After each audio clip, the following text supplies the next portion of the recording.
ಅವರು ದಯವಿಟ್ಟು ತಮ್ಮ ವಿಚಾರವನ್ನ ಮಂಡಿಸಿ ಅಂತ ಕೇಳ್ಕೊಳ್ತಾ ಇದ್ದೇನೆ. ನಮಸ್ಕಾರ. ವೇದಿಕೆಯ ಮೇಲೆ ಆರಾಧಿಸಿರುವ ಗಣ್ಯ ಮಹಿಳಾ ಮಣಿಗಳಿಗೆ ಪ್ರಪ್ರಥಮವಾಗಿ ನನ್ನ ನಮಸ್ಕಾರಗಳು. ತೃತೀಯ ವಿಪ್ರ ಮಹಿಳಾ ಸಮ್ಮೇಳನದ ಈ ಸುಂದರವಾದ ಸಮಾರಂಭದಲ್ಲಿ ಗಾರ್ಗಿ ವೇದಿಕೆಯಲ್ಲಿ ನಡೆಯುತ್ತಿರುವ ಈ ವಿಚಾರಗೋಷ್ಠಿಯ ಅಧ್ಯಕ್ಷೆಯು ನಾಟಕ, ನೃತ್ಯ ಮುಂತಾದ ಕಲಾ ವಿಮರ್ಶಕಿಯು, ಜೊತೆಗೆ ಖ್ಯಾತ ಲೇಖಕಿಯು, ಕಥೆಗಾರ್ತಿಯು, ನನಗೆ ಬಹಳ ಆತ್ಮೀಯರು ಆಗಿರುವ ಶ್ರೀಮತಿ ಡಾಕ್ಟರ್ ವೈ.ಕೆ. ಸಂಧ್ಯಾ ಶರ್ಮಾರವರಿಗೆ, ರಾಜ್ಯ ಕಾರ್ಯನಿರ್ವಾಹಕ ಸಮಿತಿಯ ಸದಸ್ಯೆ ಶ್ರೀಮತಿ ವಂದನಾ ಶಾಸ್ತ್ರಿ ಅವರಿಗೆ ನನ್ನ ಪ್ರೀತಿಪೂರ್ವಕ ನಮಸ್ಕಾರಗಳು. ಇಲ್ಲಿ ನೆರೆದಿರುವಂತಹ ಎಲ್ಲ ಸಭಾಸದರಿಗೂ ಕೂಡ ಆತ್ಮೀಯವಾದ ನಮಸ್ಕಾರ. ವಿಪ್ರ ಮಹಿಳೆಯರ ಧಾರ್ಮಿಕ ಸಾಹಿತ್ಯ ಈ ಕುರಿತಾದ ವಿಚಾರಗಳನ್ನು ನಿಮ್ಮೊಂದಿಗೆ ಹಂಚಿಕೊಳ್ಳುತ್ತೇನೆ. ಧಾರ್ಮಿಕ ಸಾಹಿತ್ಯದಲ್ಲಿಯೂ ಕೂಡ ಇಡೀ ಕನ್ನಡ ಸಾಹಿತ್ಯ ಲೋಕದಲ್ಲೇ ನಡೆದ ಹಾಗೆ ಪುರುಷ ಸಾಹಿತಿಗಳದೇ ಮೇಲುಗೈ ಎನ್ನುವುದು ನಿಚ್ಚಳವಾಗಿ ಹೊಳೆಯುವ ಸತ್ಯ. ಹಿಂದಿನ ಅನೇಕ ಶತಮಾನಗಳಿಂದಲೂ ನಮ್ಮದು ಪುರುಷ ಪ್ರಾಧಾನ್ಯ ಸಮಾಜವೇ ಆಗಿರುವಾಗ ಹೆಣ್ಣಾದವಳಿಗೆ ವಿದ್ಯಾಭ್ಯಾಸವೂ ಕೂಡ ಇಲ್ಲದಿರದ ಕಾಲದಲ್ಲಿ ಅಭಿವ್ಯಕ್ತಿಯ ಸ್ವಾತಂತ್ರ್ಯ, ಸಾಹಿತ್ಯ ರಚನೆಯ ಒಂದು ಅವಕಾಶ, ಅನುಕೂಲಗಳು ಇರಲೇ ಇಲ್ಲ. ಅದರಲ್ಲೂ ಕೂಡ ವಿಪ್ರ ಸಮಾಜದಲ್ಲಿ ಹೆಣ್ಣಿಗೆ ಲಕ್ಷ್ಮಣ ರೇಖೆಗಳನ್ನು ಅಪಾರವಾಗಿ ವಿಧಿಸಲಾಗಿತ್ತು ಎಂಬುದನ್ನು ಮನಗಾಣಬೇಕು. ಹೀಗೆ ವಿಪ್ರ ಸಮಾಜದಲ್ಲಿ ಆಚಾರ ಸಂಪ್ರದಾಯಗಳ ಪರಿಪಾಲನೆ ದಂಡಿಯಾಗಿ ನೆಲೆಸಿದ್ದ ಶತಮಾನಗಳು ಅವು. ವಿಪ್ರ ಕುಲದಲ್ಲಿ ಜನಿಸಿದ ಹೆಣ್ಣು ಮಕ್ಕಳಿಗೆ ಶತಮಾನಗಳಿಂದಲೂ ಈ ಶೋಷಣೆ ಮುಂದುವರೆದಿದ್ದು, ಮನು ಹೇಳಿದ ನ ಸ್ತ್ರೀ ಸ್ವಾತಂತ್ರ್ಯ ಮರಹತಿ ಎಂಬುದನ್ನು ಉಪಯೋಗವೋ ದುರುಪಯೋಗವೋ ಮಾಡಿಕೊಂಡು ಅಂತೂ ಕೂಡ ಹೆಣ್ಣನ್ನು ಗೃಹಬಂದಿಯನ್ನಾಗಿಸಿತ್ತು. ಯಾಕೆ ಇದನ್ನೆಲ್ಲ ಹೇಳಿದೆ ಎಂದರೆ, ನಮಗೆ ಕನ್ನಡ ಸಾಹಿತ್ಯದಲ್ಲಿ ವಿಪ್ರ ಮಹಿಳೆಯರ ಧಾರ್ಮಿಕ ಸಾಹಿತ್ಯ ಯಾವಾಗ ಸಿಗುತ್ತದೆ, ಎಲ್ಲಿ ನಾವು ಅದನ್ನು ಹುಡುಕಬೇಕು ಅಂತ ನೋಡಿದಾಗ ಒಂದು ಸಂಗತಿ ಸ್ಪಷ್ಟವಾಗುತ್ತದೆ. ಸುಮಾರು 17ನೇ ಶತಮಾನದ ಅಂತ್ಯಕ್ಕೆ ಬಂದಾಗಲಷ್ಟೇ ನಮಗೆ ಪ್ರಪ್ರಥಮವಾಗಿ ವಿಪ್ರ ಮಹಿಳೆಯೊಬ್ಬಳು ಧಾರ್ಮಿಕ ಸಾಹಿತ್ಯದ ಹುಟ್ಟುಹಾಕಿದ್ದನ್ನು ಕಂಡುಬರುವುದು. 15ನೇ ಶತಮಾನದಲ್ಲಿಯೇ ಹರಿದಾಸ ಸಾಹಿತ್ಯದ ಉದಯವಾಗಿದ್ದರೂ ಕೂಡ ಮುಂದಿನ 250-300 ವರ್ಷಗಳು ಪುರುಷರು ಮಾತ್ರವೇ ಹರಿದಾಸರು, ಪುರುಷರು ಮಾತ್ರವೇ ಸಾಹಿತ್ಯ ರಚನೆ. ಆದರೆ ಒಬ್ಬ ಮಹಿಳೆ ಹರಿದಾಸಿನಿ ಆಗಲಿಲ್ಲ, ಧಾರ್ಮಿಕ ಸಾಹಿತ್ಯ ಸೃಷ್ಟಿ ಮಾಡಲಿಲ್ಲ. ಏನ್ ಮಾಡ್ತಾ ಇದ್ರು ವಿಪ್ರ ಮಹಿಳೆಯರು? ಅವರವರ ಪತಿಯರ ಸಾಧನೆಗೆ ಪ್ರೇರಕರಾಗಿ ಪೂರಕರಾಗಿ ನಿಂತವರೇ ವಿನಃ ತಾವೇ ಸಾಹಿತ್ಯ ಸೃಷ್ಟಿ ಮಾಡಲಿಲ್ಲ. ಇನ್ನು ಹೀಗಾಗಿ ನಾವು ಮೊದಲು ವಿಪ್ರ ಮಹಿಳೆಯರ ಧಾರ್ಮಿಕ ಸಾಹಿತ್ಯ ನೋಡಬೇಕಾದ್ರೆ ಒಂದು ಅಂಶವನ್ನು ಗಮನಿಸಬೇಕಾಗತ್ತೆ. ವಿಪ್ರ ಮಹಿಳೆಯರ ಧಾರ್ಮಿಕ ಸಾಹಿತ್ಯ ಅಂದರೆ ಅದು ಭಕ್ತಿ ತತ್ವದಿಂದ ಕೂಡಿದ್ದು ಎಂಬುದನ್ನು ಇಲ್ಲಿ ಗಮನಿಸಬೇಕಾಗುತ್ತೆ. ಈ ವಿಪ್ರ ಹೆಣ್ಣು ಮಕ್ಕಳಿಗೆ ದೇವರಲ್ಲಿ ಭಕ್ತಿಯೇ ಸಾಹಿತ್ಯ ಸೃಷ್ಟಿಗೆ ಮೂಲ ಪರಿಕರವಾಗಿ ಒದಗಿ ಬಂದದ್ದು.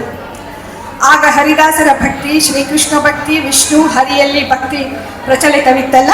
ಹೀಗಾಗಿ ವಿಪ್ರ ಮಹಿಳೆಯರಲ್ಲಿ ಭಕ್ತಿ ತತ್ವವನ್ನು ಬಿಟ್ಟು ಧಾರ್ಮಿಕ ಸಾಹಿತ್ಯವನ್ನು ಅರಸುವುದಕ್ಕೆ ಸಾಧ್ಯವಿಲ್ಲ. ಭಕ್ತಿ ಮತ್ತು ಧರ್ಮ ಒಂದರೊಳಗೊಂದು ಮಿಳಿತವಾಗಿ ರಚನೆಯಾಗುತ್ತಾ ಬಂದದ್ದನ್ನು ನಾವು ಮುಂದೆ ಕಾಣುತ್ತೇವೆ. ಪ್ರಪ್ರಥಮ ಧಾರ್ಮಿಕ ಹರಿದಾಸ ಸಾಹಿತಿ ಮಹಿಳೆ ಯಾರು ಅಂದರೆ ರಮಾಬಾಯಿ ಎನ್ನುವವರು. 18ನೇ ಶತಮಾನದ ಆಸುಪಾಸಿನಲ್ಲಿ ಇವರ ಕಾಲ ಅಂದರೆ 1680ರಿಂದ 1752. ಇವರೇ ನಮಗೆ ದೊರಕುವ ಪ್ರಥಮ ವಿಪ್ರ ಮಹಿಳಾ ಸಾಹಿತಿ. ಇವರ ಬದುಕನ್ನ ವಿಶ್ಲೇಷಣೆ ಮಾಡುತ್ತಿಲ್ಲ, ಯಾಕೆಂದರೆ ಸಮಯ ಅಭಾವವಿದೆ. ನಮಗೆ ಕೊಟ್ಟ ಸಮಯಕ್ಕಿಂತ ಈಗ ಕಡಿತ ಮಾಡಿದ್ದಾರೆ. ಹೀಗಾಗಿ ಅವರ ಬದುಕಿನ ಬಗ್ಗೆ ಹೇಳಲ್ಲ. ಆದರೆ ಇಲ್ಲಿ ಒಂದು ಅಂಶವನ್ನು ಗಮನಿಸಬೇಕು. ನಮಗೆ ಇದುವರೆಗೆ ಸುಮಾರು ಶತಮಾನಗಳಲ್ಲಿ, 20ನೇ ಶತಮಾನ ಬರಲ್ವರೆಗೂ ಹಿಂದಿನ ಶತಮಾನಗಳಲ್ಲಿ ಯಾವ ಮಹಿಳೆಯರು, ವಿಪ್ರ ಮಹಿಳೆಯರು ಧಾರ್ಮಿಕ ಸಾಹಿತ್ಯ ರಚಿಸಿದಾರೋ ಅವರೆಲ್ಲ ವಿಧವೆಯರು. ಇದು ಸತ್ಯ, ವಿಷಾದವಾದರೂ ಕೂಡ ಮನಗಾಣಬೇಕಾದ ಸತ್ಯ. ಈ ರಮಾಬಾಯಿ ಎನ್ನುವವರು ಗಲಗಲಿ ಅವ್ವನವರು ಎಂದು ಪ್ರಸಿದ್ಧಿಯಾದಕ್ಕೆ ರಮಿ ಅರಸು ರಾಮೇಶ ಎಂಬ ಅಂಕಿತ ಇರಿಸಿಕೊಂಡಿದ್ದರು. ಇವರ ರಚನೆಗಳಲ್ಲಿ ಮುಯ್ಯ ಎಂದರೆ ಉಡುಗೊರೆ ಕೊಡುವ ಹಾಡುಗಳು, ಕೋಲಾಟದ ಹಾಡು, ಬೀಗರ ಹಾಡು ಮುಂತಾದ ಅನೇಕ ಸಾಂಪ್ರದಾಯಿಕ ಹಾಡುಗಳೇ ದೊರಕಿವೆ. ಶ್ರೀಕೃಷ್ಣ ಜನ್ಮದ ಹಾಡು ಎಂಬ ದೀರ್ಘ ಕಾವ್ಯ ರಚಿಸಿದ್ದಾರೆ. ಅನೇಕ ನಿಂದಾಸ್ತುತಿಗಳನ್ನು ರಚಿಸಿದ್ದಾರೆ. ಗಲಗಲಿಯ ಅವ್ವನವರೆಂದು ಪ್ರಸಿದ್ಧರಾಗಿ ಪುರಾಣ ಕಥೆಗಳ ಜ್ಞಾನವನ್ನು ಅಪಾರವಾಗಿ ಇವರು ಹೊಂದಿದ್ದು ಮಾಧ್ವ ತತ್ವಜ್ಞಾನವನ್ನು ಈಕೆಯ ರಚನೆಗಳು ಪ್ರಕಟಪಡಿಸುತ್ತವೆ ಎಂದು ವಿದ್ವಾಂಸರು ಅಭಿಪ್ರಾಯಪಟ್ಟಿದ್ದಾರೆ. ಅವ್ವನವರ ರಚನೆಗಳ ಮೂಲಕವೇ ಅಂದಿನ ಸಾಮಾಜಿಕ ಬದುಕಿನ ಸಂಪ್ರದಾಯಗಳ ತಾಂಡವದಲ್ಲಿ ಹೆಣ್ಣು ಸಿಕ್ಕಿಕೊಂಡು ನಿರ್ದಿಷ್ಟ ಧಾರ್ಮಿಕ ಆಚರಣೆಯ ಇತಿವೃತ್ತದಲ್ಲೇ ಮಿಸುಕಾಡದಂತೆ ಬಾಳಿ ಬದುಕಬೇಕಾಗಿದ್ದ ಪರಿಸ್ಥಿತಿಯ ಚಿತ್ರಣವನ್ನು ನಾವು ಪಡೆಯಬಹುದಾಗಿದೆ. ಮುಂದೆ ಹರಪನಹಳ್ಳಿ ಭೀಮವ್ವ ಎಂಬ ಹರಿದಾಸರಿ. ಗಲಗಲಿ ಅವ್ವನವರು 8 ವರ್ಷದ ಬಾಳೆಯಾಗಿದ್ದಾಗ 95 ವರ್ಷದ ಮುದ್ಗಲಾಚಾರ್ಯರನ್ನು ಮದುವೆಯಾಗಿದ್ದು. ಈ ಹರಪನಹಳ್ಳಿ ಭೀಮವ್ವ ರಘುನಾಥಾಚಾರ್ಯ ಇವರ ತಂದೆ. ಇವರು 45 ವರ್ಷದ ಮುನಿಯಪ್ಪ ಕುಲಕರ್ಣಿ ಎಂಬಾತನಿಗೆ 11 ವರ್ಷದ ಬಾಳೆಯಾಗಿದ್ದಾಗಲೇ ಮದುವೆ ಮಾಡಲಾಯಿತು. ಯಾಕೆ ಹೇಳಿದೆ ಅಂದರೆ ಎಲ್ಲ ಅಂದು ಬಾಲ್ಯ ವಿವಾಹ ಪದ್ಧತಿ ಹೇಗೆ ಜಾರಿಯಲ್ಲಿತ್ತು, ಆಮೇಲೆ 2ನೇ ವರ್ಷದಲ್ಲಿ 3ನೇ ವರ್ಷದಲ್ಲಿ ಪತಿಯನ್ನು ಕಳ್ಕೊಳ್ಳೋದು, ವಿಧವೆ ಆಗೋದು, ಭಕ್ತಿಯನ್ನು ಅವಲಂಬಿಸಿಕೊಂಡು ದೇವರನ್ನು ಪ್ರೀತಿಸಿಕೊಂಡು ಸಾಹಿತ್ಯ ರಚನೆ ಮಾಡುವುದು, ಇದೇ ಅಂದಿನ ಕಾಲದ ವಿಪ್ರ ಮಹಿಳೆಯರಿಗೆ ಸಾಧ್ಯವಾಗಿತ್ತು. ಹರಪನಹಳ್ಳಿ ಭೀಮವ್ವ ಅವರು ಒಟ್ಟು 143 ಕೀರ್ತನೆಗಳನ್ನು 6 ದೀರ್ಘ ಹಾಡುಗಳನ್ನು ರಚಿಸಿದ್ದಾರೆ. ಸುಭದ್ರ ಕಲ್ಯಾಣ, ಕೃಷ್ಣದಾನವೃತ, ಸುಧಾಮ ಚರಿತ್ರೆ, ಸುಳಾದಿಗಳನ್ನು ರಚಿಸಿದ್ದಾರೆ. ದೈವ ಭಕ್ತಿಯು ಆಳವಾಗಿ ಬೇರೂರಿದಂತೆಲ್ಲ ಎದೆಯ ಸಂಕಟ ತುಮುಲಗಳು ಇವರಲ್ಲಿ ಹಾಡುಗಳಾಗಿ ರೂಪ ಪಡೆದಿದ್ದಾವೆ. ಅರ್ಥಭರಿತವಾದ ಪ್ರಾಸಬದ್ಧ ಸಾಲುಗಳು ಸುಂದರವಾದ ಕಾವ್ಯಾತ್ಮಕ ಚೌಕಟ್ಟಿನಲ್ಲಿ ಮೈಗೂಪಿಕೊಂಡಿರುವ ಛಲವು ಈಕೆಯ ಸಾಹಿತ್ಯದಲ್ಲಿ ಕಾಣಬರುತ್ತದೆ. 4 ಗೋಡೆಗಳ ಮಧ್ಯದ ಬದುಕಿನಲ್ಲೇ ರಚಿತವಾದ ಈ ಮಹಿಳೆಯ ಸಾಹಿತ್ಯ ಅವುಗಳನ್ನು ದಾಟಿ ಅಂದು ಇಂದು ಎಲ್ಲರ ನಾಲಿಗೆಯ ಮೇಲೆ ಗಾನವಾಗಿ ಹೊರಹೊಮ್ಮುತ್ತಿದೆ.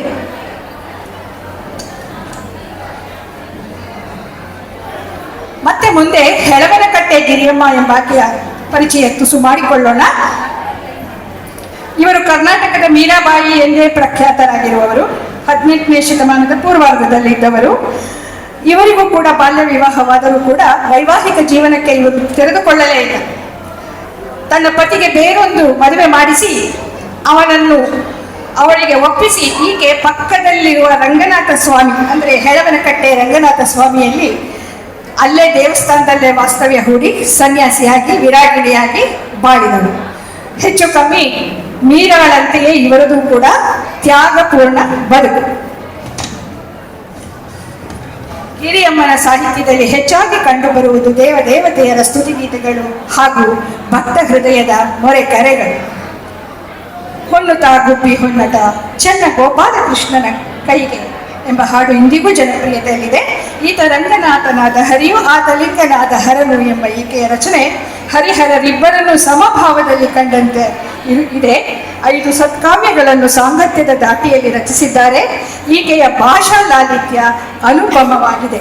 ತ್ಯಾಗಶೀಲ ಸಂತರಂತೆ ಬಾಡಿ ಅಮೂಲ್ಯವಾದ ಸಾಹಿತ್ಯ ಕೊಟ್ಟು ಹೋದವಳು ಈ ವಿಪ್ರ ಹೆಳವನಕಟ್ಟೆ ಗಿರಿಯಮ್ಮ. ಮತ್ತೆ ಮುಂದೆ ಎಲ್ಲ ವಿವರ ಹೇಳೋದಿಲ್ಲ, ಬರೀ ಕೆಲವು ಹೆಸರುಗಳನ್ನು ಮಾತ್ರ ಹೇಳ್ತೇನೆ. ವಿಪ್ರ ಮಹಿಳಾ ಧಾರ್ಮಿಕ ಸಾಹಿತ್ಯದಲ್ಲಿ ತುಳಸಾಬಾಯಿ, ತುರುಡಗಿ ತಿಮ್ಮಮ್ಮ, ಹರಿದಾಸಿನಿ, ಗುಂಡಮ್ಮ, ಓರೆವಾಯಿ, ಲಕ್ಷ್ಮೀದೇವಮ್ಮ ಮುಂತಾದವರನ್ನು ಉಲ್ಲೇಖಿಸಬಹುದು. ಇವರೆಲ್ಲರ ರಚನೆಗಳು ಹೃದಯಂಗಮ, ಭಕ್ತಿಪೂರ್ಣ. ಇವರೆಲ್ಲರ ಬದುಕು ತ್ಯಾಗಶೀಲ ಬದುಕು, ಸಾತ್ವಿಕ ಸ್ವಭಾವದವರು. ನಂತರ 20ನೇ ಶತಮಾನದಲ್ಲಿ ಬಂದಂಥ ಹರಿದಾಸಿನಿ ಅಂಬಾಬಾಯಿಯವರಿಗೂ ಕೂಡ ಹೃದಯಗಮ್ಯ ಭಕ್ತಿ ಸಾಹಿತ್ಯ ವಿಸ್ತರಿಸಿ ಹೇಳಲು ಸಮಯಾಭಾವವಿದೆ. ಹೀಗೆ ಅಂದಿನ ಸಮಾಜ ತಮಗೆ ವಿಧಿಸಿದ ವೈರವ್ಯ ಎಂಬ ಕಾಠಿಣ್ಯದ ಧರ್ಮವನ್ನು ಒಪ್ಪಿಕೊಂಡು ವಿಧಿಸಿದ ಎಲ್ಲ ವಿಧಿ ನಿಷೇಧಗಳಿಗೆ ತಲೆಬಾಗಿ ನಡೆಯುತ್ತಾ ಬಡತನ, ತ್ಯಾಗ, ಕಷ್ಟ ಸಹಿಷ್ಣುತೆಗಳಲ್ಲಿ ಬಾಳಿದ ವಿಪ್ರ ಮಹಿಳೆಯರು. ಆದರೆ ಇವರ ಸಾಹಿತ್ಯ ಮಾತ್ರ ಅತ್ಯಂತ ಭಕ್ತಿಪೂರ್ಣ, ಭಾವಪೂರ್ಣ. ಒಟ್ಟು ಇದುವರೆಗೆ 121 ವಿಪ್ರ ಮಹಿಳೆಯರ ಅಥವಾ ವಿಪ್ರ ಹರಿದಾಸಿನಿಯರು ಎಂದೇ ಹೇಳಬಹುದು ಅವರ ಸಾಹಿತ್ಯವನ್ನು ದಾಖಲಿಸಲಾಗಿದೆ. ಇವರೆಲ್ಲರೂ ದೀಕ್ಷೆ ಅಂಕಿತ ಪಡೆದೇ ಸಾಹಿತ್ಯ ರಚನೆ ಮಾಡಿದವರು.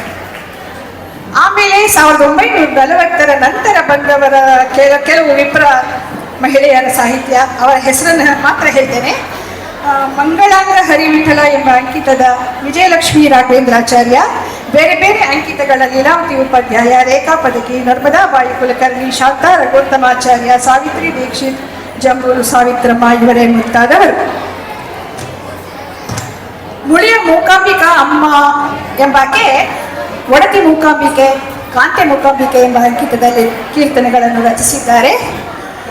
1887ರಿಂದ 1982ರವರೆಗೆ ಜೀವಿತಾವಧಿಯಲ್ಲಿದ್ದ ನಂಜನಗೂಡು ತಿರುಮಲಾಂಬ ಇವರು ಕೂಡ ಬೇರೆ ಸಾಮಾಜಿಕ ಸೇವೆ ಸಾಧನೆಗಳ ಜೊತೆಗೆ ಶೇಷಗಿರೀಶ, ಶೇಷಾದ್ರೀಶ ಈ ಅಂಕಿತಗಳಲ್ಲಿ ಭಕ್ತಿಗೀತೆಗಳನ್ನು ರಚಿಸಿದ್ದಾರೆ.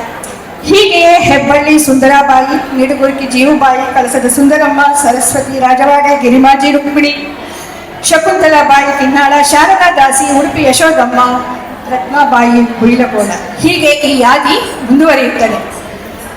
ಇದೆಲ್ಲ ಹಳೆಯ ಕಾಲದ್ದಾದರೆ ಈಗಿನ ದಿನಗಳಲ್ಲಿಯೂ ಕೂಡ ಹರಿದಾಸಿನಿಯಾಗಿ ಬಾಳುತ್ತಿರುವವರು ನಮ್ಮ ನಿಮ್ಮ ನಡುವೆಯೇ ಇದ್ದಾರೆ.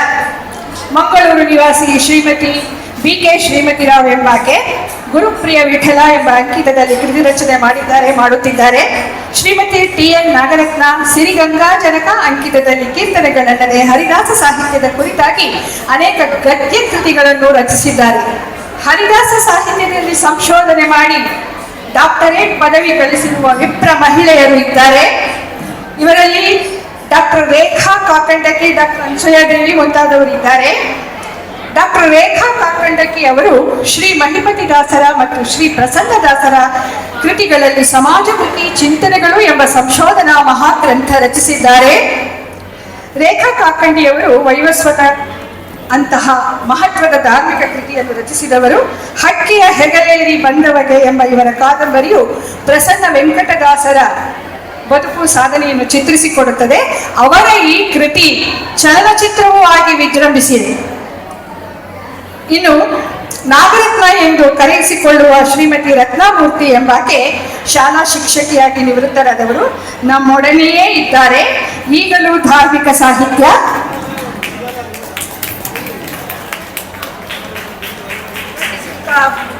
ಸಾಹಿತ್ಯ ರಚಿಸುತ್ತಾ ಮುಂದುವರೆದಿದ್ದಾರೆ. ಇವರ ಒಂದು ಅಮೂಲ್ಯ ಕೃತಿ ಎಂದರೆ ಸಾವಿರಾರು ದೇವರನಾಮ. ಇವರೇ ಸ್ವತಃ ರಚಿಸಿದ ಕೀರ್ತನೆಗಳ ಸಂಗ್ರಹ. ಮೊದಲು ತ್ರಿಪುರ ಸುಂದರಿ ಎಂಬ ಅಂಕಿತ ಇಟ್ಟುಕೊಂಡು ಬಂದವರು ನಂತರ ಚೆನ್ನಕೇಶವ ಎಂಬ ಅಂಕಿತದಲ್ಲಿ ರಚನೆ ಮುಂದುವರೆಸಿದ್ದಾರೆ. ರತ್ನಾಮೂರ್ತಿಯವರ ಸಾಹಿತ್ಯದ ವಿಶೇಷ ಏನಪ್ಪ ಅಂದ್ರೆ ಅನೇಕ ಮುಂಡಿಗೆಗಳನ್ನು ಇವರು ರಚಿಸಿದ್ದಾರೆ. ಹರಿದಾಸರು ಮುಂಡಿಗೆಗಳನ್ನು ರಚಿಸಿದ್ದು ಸರ್ವವಿದಿತ. ಆದರೆ ಒಬ್ಬ ವಿಪ್ರ ಮಹಿಳೆಯಾಗಿ ಇವರು ಅತ್ಯಂತ ಕಠಿಣತರವಾದ ಕಷ್ಟಕರವಾದ ಮುಂಡಿಗೆಗಳನ್ನು ರಚಿಸಿದ್ದಾರೆ ಅಂದರೆ ಅವರಿಗೆ ಜೋರಾದ ಚಪ್ಪಾಳೆ ಖಂಡಿತ ಬರಲೇಬೇಕು. ನಮ್ಮ ನಿಮ್ಮ ಸಮಕಾಲೀನರಾದ ಈ ರತ್ನಮೂರ್ತಿ ಇಂದಿನ ಜನರಿಗೆ ಅರ್ಥವಾಗುವುದಿಲ್ಲವೆಂದು ತನ್ನ ಮುಂಡಿಗೆಗಳಿಗೆ ತಾನೇ ಅರ್ಥ ಬರೆದು ಅದನ್ನು ಪುಸ್ತಕ ರೂಪದಲ್ಲಿ ಹೊರತಂದಿದ್ದಾರೆ. ಮತ್ತು ರತ್ನಮೂರ್ತಿಯವರ ಮೇರು ಧಾರ್ಮಿಕ ಸಾಹಿತ್ಯ ಎಂದರೆ ಅದು ಭಗವದ್ಗೀತೆಯ 18 ಅಧ್ಯಾಯಗಳನ್ನು ಕೂಡ ಕನ್ನಡಕ್ಕೆ ಅನುವಾದ ಮಾಡಿರುವುದು. ಶಂಕರ ಚಾನೆಲ್ನಲ್ಲಿ ಇತ್ತೀಚೆಗೆ 70 ಎಪಿಸೋಡ್ಗಳಲ್ಲಿ ಈ ಭಗವದ್ಗೀತಾಯಾನ ಪ್ರಸಾರಗೊಂಡಿದೆ. ಸುಮಾ ಪ್ರಸಾದ್ ಎಂಬುವವರು ಹಾಡುತ್ತಾ ರತ್ನಮೂರ್ತಿಯವರ ವ್ಯಾಖ್ಯಾನ ಮಾಡುತ್ತಿದ್ದ ಈ ಕಾರ್ಯಕ್ರಮ ತುಂಬಾ ಜನಪ್ರಿಯವಾಯಿತು. ಮತ್ತು ಇವರ ಕೃತಿಗಳಲ್ಲಿ ಮುಳುಗಿ ತೇಲಾಡಿದು ಎಷ್ಟು ಚೆನ್ನಾಗಿದೆ ನೋಡಿ. ಕೃತಿಯ ಹೆಸರು ಮುಳುಗು, ಆದರೆ ತೇಲ್ಕೊ. ಮುಳುಗಿ ತೇಲಾಡಿರು ಎಂಬ ಕೃತಿ ಅನನ್ಯವಾಗಿ ಭಕ್ತಿ ಧರ್ಮಗಳ ಸಿದ್ಧಾಂತವನ್ನು ನಮಗೆ ನೀಡುತ್ತದೆ.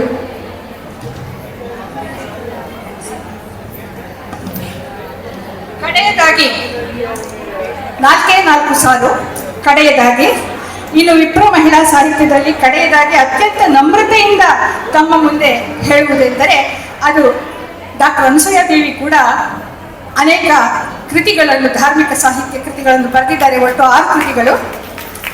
ವ್ಯಾಸಕೂಟ ದಾಸಕೂಟ ಒಂದು ಅಧ್ಯಯನ, ಇದು ಇವರ ಸಂಶೋಧನಾ ಮಹಾಗ್ರಂಥ.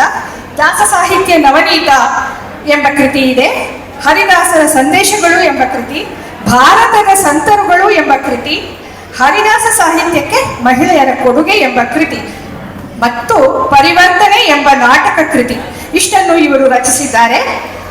ಈ ಪರಿವರ್ತನೆ ನಾಟಕಕ್ಕೆ ಸ್ವತಃ ನಾನೇ ಪುರಂದರದಾಸರಾಗಿ ಅಭಿನಯ ಮಾಡಿದ್ದೆ.